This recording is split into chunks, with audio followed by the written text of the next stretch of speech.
Hi, this is Bishop Andrew Randall with this week's legal tip.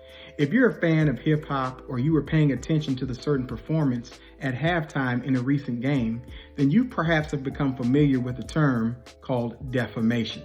Defamation is the publication of an oral or written statement that is false that causes injury or harm to the reputation of another.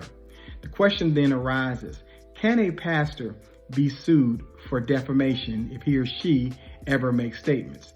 The short answer is yes. If a pastor makes statements that are false about a congregant, about another person, that cause actual injury or harm to their reputation, a pastor can be subject to defamation. Then the other question arises, well, what about the pastor? Are there protections for a pastor if someone makes defamatory statements about him? And the answer to that is yes. However, there's this one caveat. Pastors are considered public figures. So it's not that a statement was just published. It's not just that it's false. That statement is required to have been made with actual malice.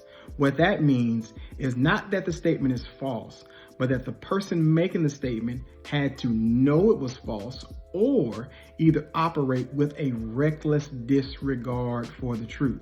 So yes, a pastor could potentially sue someone for a defamatory statement. So either a church can be sued if a pastor makes a defamatory statement, and yes, a pastor can sue if he or she is the subject of a defamatory statement.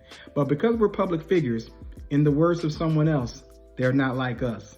So it's important for us to be careful of the words that we use and make sure in all things that truth prevails.